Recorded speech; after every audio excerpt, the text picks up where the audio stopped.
Hello students. मैं सुधांशु स्वागत करता हूं आपका आशीष तिवारी यूट्यूब चैनल पर। आशा करता हूं कि आप सभी अच्छे होंगे। मैं इस चैनल के माध्यम से आप सभी के लिए लेकर आया हूं एक वीडियो लेक्चर सीरीज जो बेस है आपके ऑल यूजी कोर्सेज के semester third media in history इतिहास में मीडिया नाम की एक इम्पोर्टेंट किताब पर, जो कि बेस है आपके जेनरिक इलेक्टिव यानी कि आपके जीई के सब्जेक्ट पर। तो स्टूडेंट, अगर आप ड्यू सोल रेगुलर या किसी और यूनिवर्सिटी से सब्जेक्ट पढ़ रहे हैं तो इस सीरीज आपके लिए बहुत ही उपयोगी साबित होने वाली है, क्योंकि इसमें हम हर चैप्टर को सिंपल भाषा में समझेंगे, इंपॉर्टेंट कॉन्सेप्ट्स को भी ब्रेक डाउन करेंगे और एग्जाम पॉइंट ऑफ व्यू से भी डिस्कस करेंगे। तो स्टूडेंट, अगर आप do solve regular NC web and other किसी के भी सब्जेक्ट को समझना चाहते हैं आसानी से, तो चैनल को सब्सक्राइब कर लीजिएगा, वीडियो को लाइक कर लीजिएगा और अपने दोस्तों के साथ शेयर करना ना भूलें। एंड सोल से रिलेटेड डेली अपडेट्स के लिए आप सभी हमारा व्हाट्सएप चैनल फॉलो कर लीजिएगा।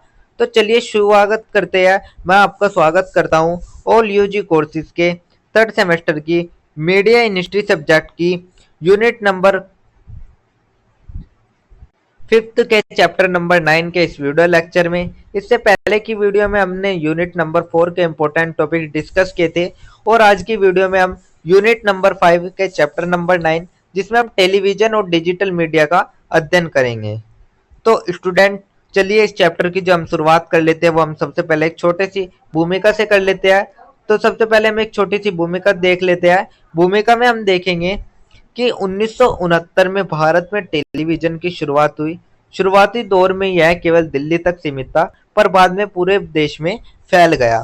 तो स्टूडेंट, जरा सोचिए, एक ऐसा डिब्बा जिसके सामने बैठकर एक पूरा घंटों परिवार घंटों हंसता, रोता और दुनिया से जुड़ा रहता। जी हाँ स्टूडेंट, यही है हमारा टेलीविजन। तो भारत में टेलीविजन की जो शुरुआत हुई वो 1957-9 में हुई थी। तो शुरुआत में यह सिर्फ दिल्ली तक सीमित था, लेकिन धीरे धीरे यह हर घर का हिस्सा बन गया। टेलीविजन ने शिक्षा, मनोरंजन और सूचना का सबसे बड़ा माध्यम बनकर समाज को गहराई से प्रभावित किया। तो जो टीवी था वो सिर्फ मनोरंजन का साधन ही नहीं रहा, इसने शिक्षा दी, समाचार पहुंचाए और समाज को एक धागे में जोड़ दिया। 1990 के दशक के बाद डिजिटल मीडिया ने पारंपरिक मीडिया, रेडियो, टीवी, प्रिंट को चुनौती दी और नया रूप दिया। और फिर आया हमारा डिजिटल मीडिया, जिसने हमारे सूचना और मनोरंजन की दुनिया को पूरी तरह बदल दिया। तो ये तो हमारा एक छोटी सी भूमिका हो गई। भूमिका के बाद जो हमारा नेक्स्ट टॉपिक आता है वो हमारा आता है दूरदर्शन युग का। तो अब हम बात कर लेते हैं दूरदर्शन युग के बारे में, जिसमें हमारा सबसे पहला आता है सोप ओपेरा, जिसे हम धारावाहिक भी कहते हैं। तो स्टूडेंट, 1980 का दशक, जब रविवार की सुबह सड़कों पर सन्नाटा छा जाता है, क्योंकि हर घर में सिर्फ एक ही चीज चल रही होती है, रामायण और महाभारत। तो 1980 के दशक में रामायण और महाभारत जैसे धार्मिक धारावाहिकों ने टीवी को घर घर पहुंचा दिया। इन धारावाहिकों ने राष्ट्रीय एकता और सांस्कृतिक पहचान को मजबूत किया। तो इन जो ये धारावाहिक थे, इन्होंने भारतीय समाज में सांस्कृतिक पहचान और राष्ट्रीय एकता की भावना जगाई। लोग मंदिर जैसी श्रद्धा के साथ टीवी के सामने बैठते थे। इसके अलावा हम लोग बुनियाद, नुक्कड़ जैसे सामाजिक धारावाहिक भी लोकप्रिय हुए। तो जो इसके अलावा जो धारावाहिक फेमस हुए वे थे हम लोग, बुनियाद और नुक्कड़, जिनमें आम आदमी की जिंदगी, परिवार और सामाजिक मुद्दों की झलक थी। टीवी धारावाहिकों ने जनता की सोच, जीवन शैली और पारिवारिक मूल्यों पर गहरा असर डाला। तो ये जो सीरियल होते थे, इन सीरियलों ने दर्शकों को सिर्फ मनोरंजन ही नहीं दिया, बल्कि उनके सोचने का नजरिया भी बदल दिया। तो टेलीविजन अब परिवार का सदस्य बन चुका था। तो यही था स्टूडेंट हमारा सोप ओपेरा, जिसे हम धारावाहिक भी कहते हैं। इसके बाद जो हमारा नेक्स्ट टॉपिक आता है वो हमारा आता है समाचार चैनल का। तो अब हम बात कर लेते हैं समाचार चैनल के बारे में। तो शुरुआत में जो समाचार था वो केवल दूरदर्शन समाचार पर आते थे। तो शुरुआत में समाचार प्रसारण पूरी तरह सरकारी नियंत्रण दूरदर्शन समाचार में था। मतलब जो सरकार चाहती थी वही खबर जनता तक पहुंचती थी। 1990 के दशक में निजी समाचार चैनल आए, आज तक, जी न्यूज, एनडीटीवी।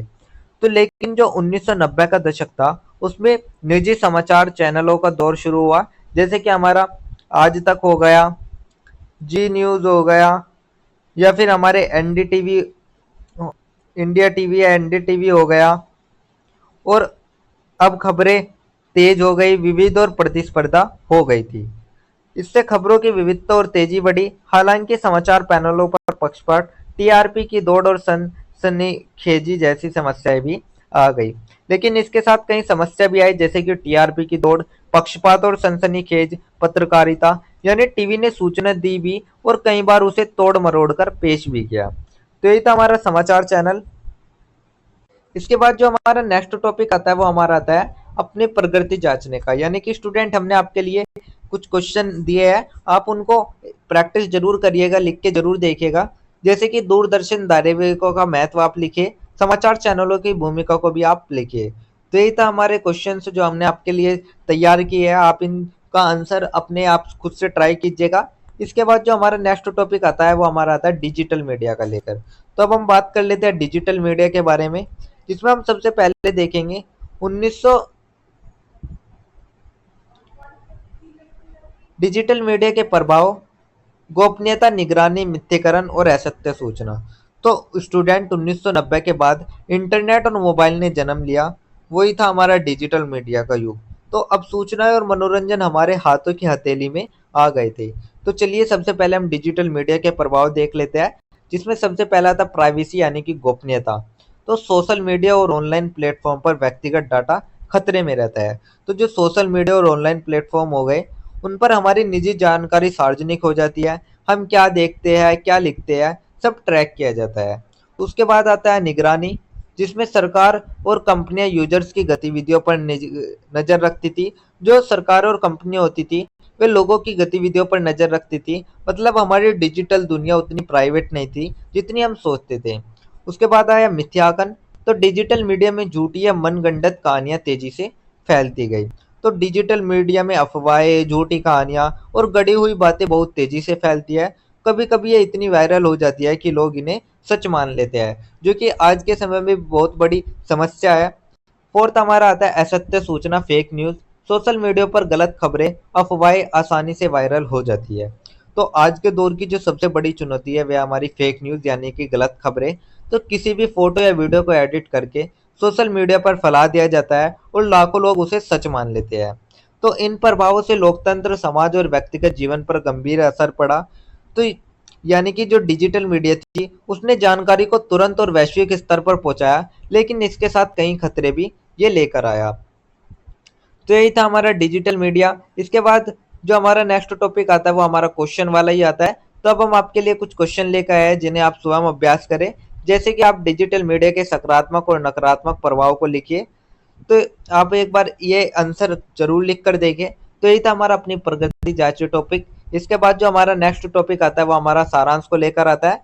तो अब हम बात कर लेते हैं एक छोटे से सारांश के, पूरे चैप्टर की एक छोटे से सारांश की। तो सारांश में हम देखेंगे स्टूडेंट, भारतीय मीडिया का यह सफर हमें बताता है कि 1959 जिसमें टीवी की शुरुआत हुई, 1980 का दशक जिसमें धारावाहिकों का स्वर्ण युग रहा, साथ ही 1980 का ही दशक था जिसमें दूरदर्शन के धार्मिक और सामाजिक धारावाहिकों ने लोगों को जोड़ने का काम किया। 1990 के दशक में निजी समाचार चैनल आए, खबरें तेज और विविध हो गई।